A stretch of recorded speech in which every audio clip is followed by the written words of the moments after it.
Hey pups, Arby here, and today I'm back with another top list. Today is going to be my top 10 Johto Pokemon. If you have a favorite Johto Pokemon, be sure to share in the comments, and let's get started. For number 10, we have Miltank. For one, it's a cute little cow, and it's pink, and it looks adorable. But on the other, Whitney's Miltank in particular... yeah, it's one of the reasons why we hate Whitney so much. That aside, Miltank is adorable, and its milk is one of the many healing factors for your Pokemon party if one of the Pokemon drinks Moo Moo milk. Or if you have a Miltank in your party and you want to use the milk drink ability it has to heal your Pokemon.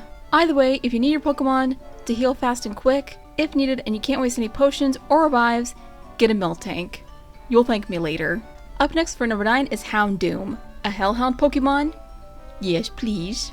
Granted, its entries do state that if you're burnt by its flames, the pain will never go away until you die, and its howls are supposed calls to the Grim Reaper. It's actually kinda cute! But if you want a guard dog Pokemon that can make sure intruders never dare try to break into your house, and either try to steal your stuff, or have the intent to hurt you, if you train your Houndoom well, and make it immensely loyal to you, and give it as much love as you would any regular dog, or dog Pokemon, I'm sure the intruder won't come back anytime soon. Trying to figure out how to get rid of the endless burning pain of the Grim Reaper's Hellhound. Just as long as you're careful with those flames, and make sure your Houndoom is loved and well trained, it makes a great team member for your party, and a great guard dog as well. Up next for number 8, we have Lugia. While not classified as a dragon type, it's one of the most popular, legendary Pokemon known in the fandom alongside many others. Though, unlike Ho-Oh and the Canine Johto trio, Lugia is definitely more recognizable and popular out of the Johto legendaries.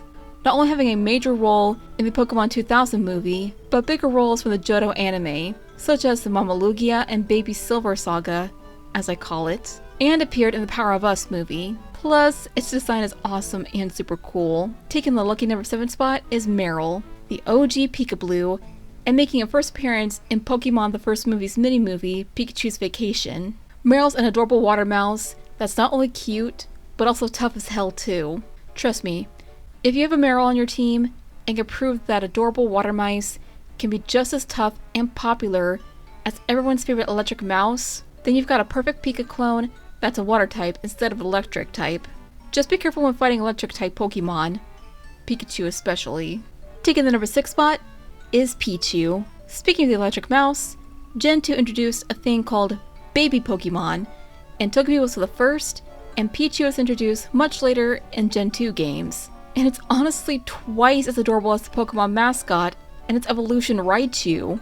Keep in mind that it's still a baby Pokemon and often doesn't know how to control its electric powers yet, but make sure you keep an eye on your Pichu and let it practice and perfect its electric abilities, and I'm sure you'll be just fine. Taking the spot for the halfway point for number 5 is Espeon, the newest addition from Gen 2 at the time alongside Umbreon. Espeon is not only the prettiest Evolution, but it's also adorable as well. Plus, it's based off of the Sphinx cat. And while most people aren't too fond of those types of cats, Sphinxes are adorable. Despite being hairless, look at them! They're adorable! It's also said that Espeon can predict weather, and its fur is as soft as velvet, and it even predicts its foes' thoughts.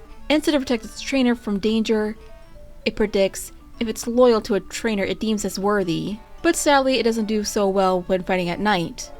Hence why it's called the Sun Pokemon. Speaking of which, up next for number 4 is Umbreon, the moon Pokemon to Espeon's sun. The yin to Espeon's yang. One of the coolest looking evolutions, Umbreon has a lot going for it. Hell, it's called the Moonlight Pokemon. That's cool enough as it is.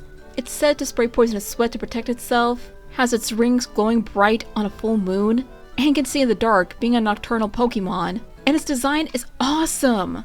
Look at its shiny form for crying out loud! I want this Pokemon on my team! The bronze medal for number 3 goes to Lydian, a freaking adorable looking ladybug Pokemon.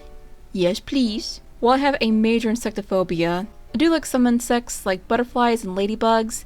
Butterfree and Lydian, for example, kinda help ease that phobia. Look at this little guy, he's adorable! If I catch a ladybug, I am so going to evolve it into Lydian. The silver medal for second place goes to Celebi. By far one of my favorite mythical Pokemon, aside from you and Shaman, and all the others.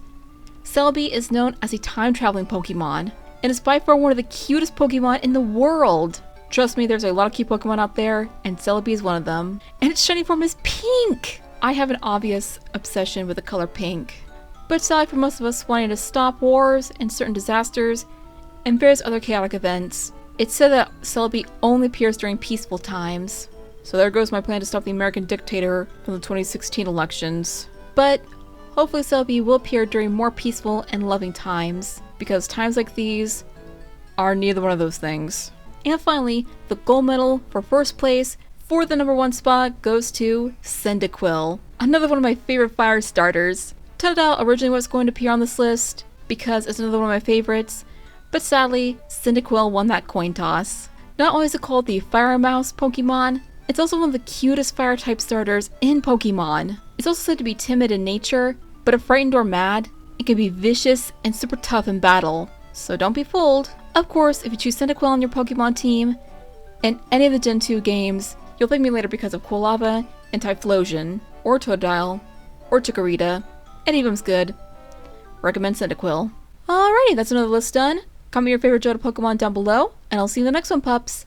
Cue the outro. RP is out. Peace!